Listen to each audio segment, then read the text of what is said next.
Welcome to Priya classes. Friends, आप लोग का स्वागत है प्रिया क्लासेस में। आज इस वीडियो में क्लास 10th बायोलॉजी का जो चैप्टर है फ्रेंड्स, आनुवंशिकता एवं जैव विकास, इससे 30 महत्वपूर्ण ऑब्जेक्टिव क्वेश्चंस को देखेंगे। एग्जाम के दृष्टिकोण से काफ़ी महत्वपूर्ण है फ्रेंड्स। अगर इस बार आप मैट्रिक एग्जाम देने वाले हैं तो वीडियो के लास्ट तक जरूर बने रहें। ठीक है फ्रेंड्स, तो चलिए वीडियो को शुरू करते हैं। वीडियो अच्छा लगे फ्रेंड्स तो लाइक कर दीजिएगा, और चैनल पर पहली बार आए हैं तो चैनल को सब्सक्राइब कर बेल आइकन जरूर दबा दीजिएगा। तो चलिए वीडियो को शुरू करते हैं। आज का पहला सवाल आपका है फ्रेंड्स, मानव शरीर के किसी सामान्य कोशिका में गुणसूत्रों के कितने युग्म होते हैं। ध्यान दीजिएगा फ्रेंड्स, यहाँ पर आपको पूछा जा रहा है युग्म। युग्म मतलब क्या होता है? जोड़ा होता है। तो मानव शरीर के किसी सामान्य कोशिका में गुणसूत्रों के युग्म कितने होते हैं? तो इसका राइट आंसर हो जाएगा फ्रेंड्स ऑप्शन नंबर सी, 23 होते हैं। ठीक है, 23 युग्म होते हैं, यानी 23 जोड़े होते हैं। अगर पूछा जाए कि मानव शरीर के किसी सामान्य कोशिका में गुणसूत्रों की कुल संख्या कितनी होती है, तो 46 हो जाएगा। ठीक फ्रेंड्स, लेकिन युग्म पूछा जाए तो कितना होगा? 23। तो आपका सवाल नंबर 1 का right answer option number C हो जाएगा। ठीक है फ्रेंड्स, सवाल नंबर 2 आपका है कि वंशागत नियमों का प्रतिपादन किसने किया था। देखिए फ्रेंड्स, ये सब प्रश्न आपको आगे चल के कंपटीशन में भी काम देगा, तो ये सब को आप परमानेंट के लिए याद रखें फ्रेंड्स। यही सब प्रश्न आपको कंपटीशन में आगे भी पूछा जाएगा। तो सवाल नंबर 2 का जो राइट आंसर हो जाएगा फ्रेंड्स ऑप्शन नंबर डी हो जाएगा। ठीक है, ग्रेगर जॉन मेंडल, वंशागत नियमों का प्रतिपादन किसने किया था? तो ग्रेगर जॉन मेंडल ने किया था। सवाल नंबर 3 है फ्रेंड्स, बहुत ही इंपॉर्टेंट प्रश्न है ये भी। द ओरिजिन ऑफ स्पेसीज नामक पुस्तक के लेखक कौन है? तो द ओरिजिन ऑफ स्पेसीज नामक पुस्तक के लेखक कौन है? गेस करें। ए में लैमार्क, बी में चार्ल्स डार्विन, सी में रॉबर्ट हुक, और डी में इनमें से कोई नहीं। तो इसका राइट आंसर क्या होगा? तो सवाल नंबर 3 का राइट आंसर हो जाएगा option number B, Charles Darwin. ठीक है, चलिए सवाल नंबर 4 को देखें कि कीटों के पंख, चमगादड़ के पंख किस तरह के अंग हैं? तो किस तरह के अंग हैं, गेस करें। सवाल नंबर 4 का राइट आंसर क्या होगा? तो समवर्ती अंग है, यानी सवाल नंबर 4 का right answer option number C हो जाएगा। कीटों के पंख, चमगादड़ के पंख किस तरह के अंग हैं? तो समवर्ती अंग हैं। सवाल नंबर 5 को देखिए फ्रेंड्स, उड़हुल किस प्रकार का फूल है? एक लिंगी है, द्विलिंगी है, एक लिंगी है, या दोनों है, या इनमें से कोई नहीं है। तो इसका राइट आंसर क्या होगा? तो उड़हुल है जो किस प्रकार का फूल है? तो ये द्विलिंगी फूल है, यानी ऑप्शन नंबर ए इसका बिल्कुल राइट आंसर हो जाएगा। 5 का ऑप्शन नंबर ए, द्विलिंगी। सवाल नंबर 6 को देखें कि गुणसूत्र की खोज किस ईस्वी में की गई थी, यानी कब की गई थी, ईस्वी आपको बताना है। तो सवाल नंबर 6 का राइट आंसर हो जाएगा 1875, यानी ऑप्शन नंबर डी इसका बिल्कुल करेक्ट आंसर है। गुणसूत्र की खोज किस ईस्वी में की गई थी? तो 1875 ईस्वी में की गई थी। चलिए सवाल नंबर 7 को देखें, निम्नलिखित में से कौन एक उभयलिंगी जंतु, उभय मतलब यानी दो लिंगी कह सकते हैं इसे फ्रेंड्स, तो उभयलिंगी जंतु के अंतर्गत कौन आएंगे? तो सवाल नंबर 7 का जो राइट आंसर हो जाएगा फ्रेंड्स ऑप्शन नंबर ए हो जाएगा, केचुआ। केचुआ है जो आपका उभयलिंगी जंतु है। केचुआ मीन फ्रेंड्स जो खेत में होते हैं फ्रेंड्स, जिसे किसानों का मित्र भी कहा जाता है, जिसे देहाती लैंग्वेज में चेरा कहते हैं फ्रेंड्स। केचुए जो मिट्टी में रहता है, तो वो कैसा जंतु है? उभयलिंगी जंतु है। ठीक है फ्रेंड्स, कैसा जंतु है? तो उभयलिंगी। और इस केचुए को ही फ्रेंड्स किसानों का मित्र भी कहा जाता है। तो सवाल नंबर 7 का right answer option number A हो जाएगा। निम्नलिखित में से कौन एक उभयलिंगी जंतु है? तो केचुआ। सवाल नंबर 8 को देखें कि प्राकृतिक चयन का सिद्धांत किसने किया था। बहुत ही वीवीआई प्रश्न है फ्रेंड्स, प्राकृतिक चयन का सिद्धांत किसने किया था? तो सवाल नंबर 8 का हो जाएगा ऑप्शन नंबर बी, डार्विन। इसका पूरा नाम क्या है फ्रेंड्स? चार्ल्स डार्विन, जिन्होंने द ओरिजिन ऑफ स्पेसीज नामक पुस्तक लिखे थे, पहले देख चुके हैं फ्रेंड्स। तो उन्होंने ही प्राकृतिक चयन का सिद्धांत का प्रतिपादन किया था। सवाल नंबर 8 का राइट आंसर हो जाएगा ऑप्शन नंबर बी। चलिए सवाल नंबर 9 को देखें। सवाल नंबर 9 आपके सामने है कि मेंडले ने अपने प्रयोग के लिए बगीचे में उगाए जाने वाले किस पौधे का चयन किया था। जी हाँ, मेंडले साहब ने किस पौधे का चयन किया था फ्रेंड्स? ऑप्शन ए में मटर, बी में चना, सी में सेम, और डी में आलू। तो किसका चयन किया था फ्रेंड्स? मेरे ख्याल से सभी विद्यार्थियों को पता होना चाहिए। तो ऑप्शन नंबर ए इसका बिल्कुल राइट आंसर हो जाएगा, मटर का चयन किया था। चलिए सवाल नंबर 10। सवाल नंबर 10 है कि बच्चों के लिंग निर्धारण किस गुणसूत्र पर निर्भर करता है। पूछा हुआ प्रश्न है फ्रेंड्स, बहुत ही इंपॉर्टेंट प्रश्न है कि बच्चे के लिंग निर्धारण, यानी किसी भी महिला को लड़का होगा या लड़की होगा, ये किस पे डिपेंड करता है? ठीक है, किसके गुणसूत्र पे डिपेंड करता है? ऑप्शन ए में है पिता के एक्स गुणसूत्र पे, बी में है माता के एक्स गुणसूत्र पे, सी में पिता के वाई गुणसूत्र पर, या डी में इनमें से कोई नहीं। तो देखिए फ्रेंड्स, इसका जो राइट आंसर हो जाएगा ऑप्शन नंबर सी होगा, पिता के वाई गुणसूत्र पर।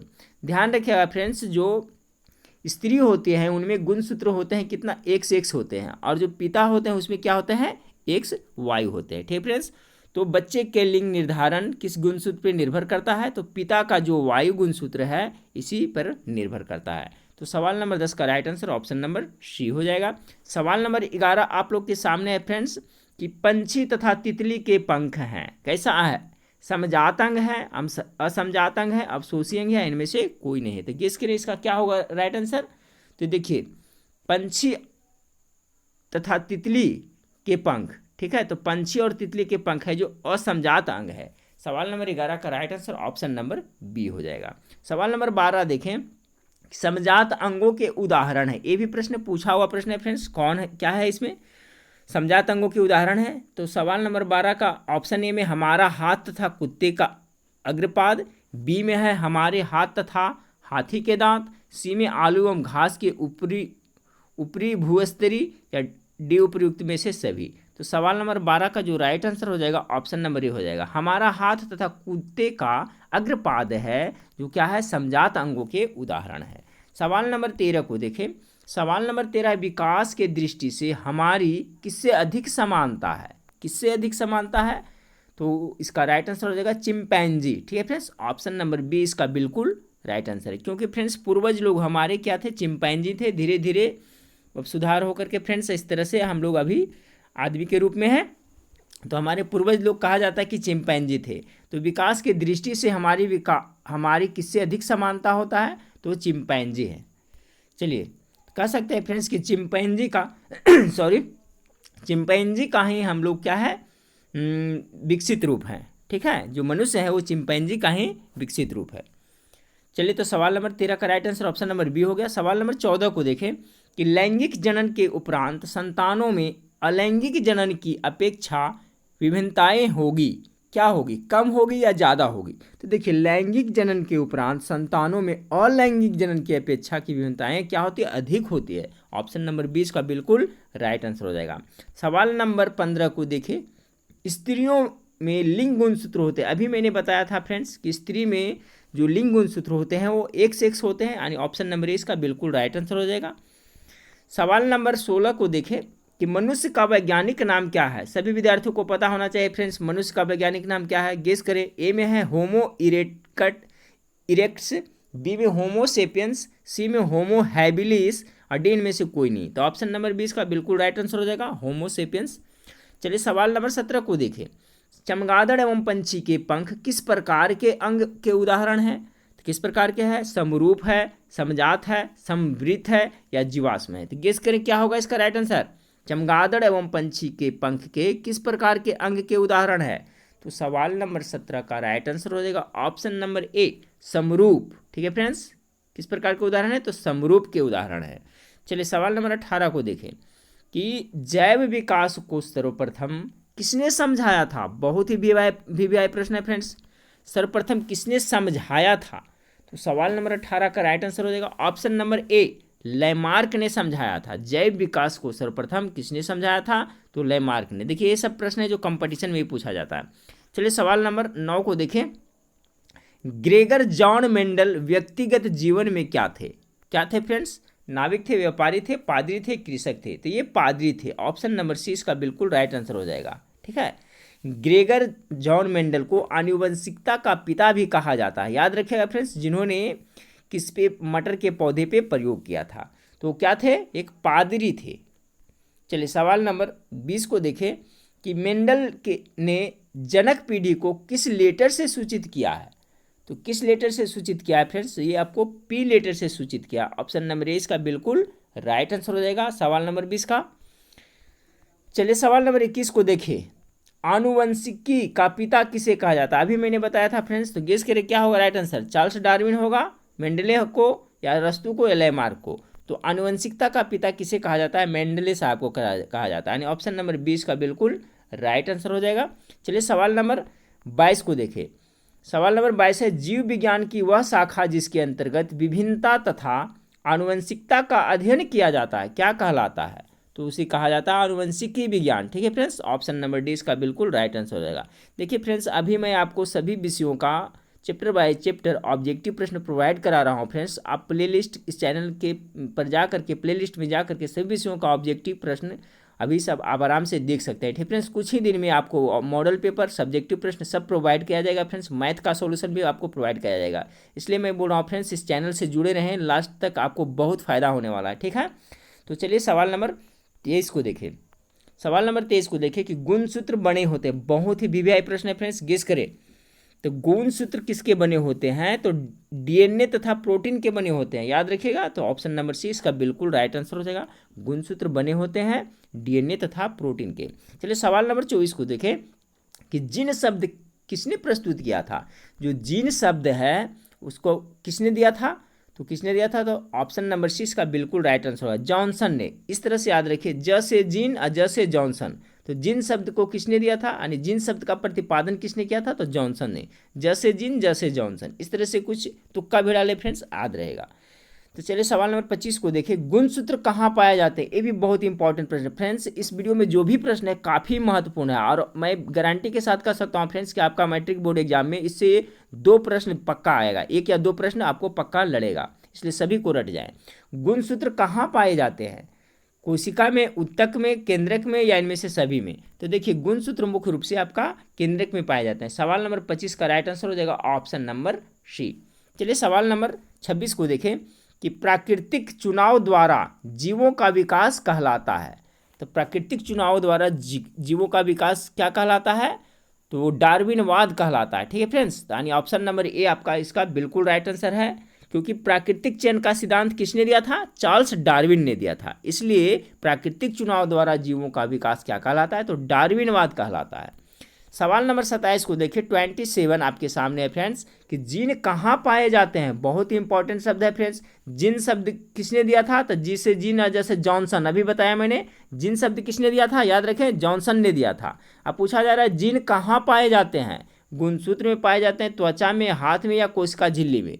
तो देखिए जीन है जो आपको गुणसूत्र में पाए जाते हैं। ठीक है, ऑप्शन नंबर ए इसका बिल्कुल राइट आंसर हो जाएगा। सवाल नंबर 28 को देखें, मनुष्य की कोशिका में गुणसूत्रों की संख्या कितनी होती है? ठीक है फ्रेंड्स, देखिए कुल संख्या पूछा जा रहा है गुणसूत्रों की, तो कितना हो जाएगी?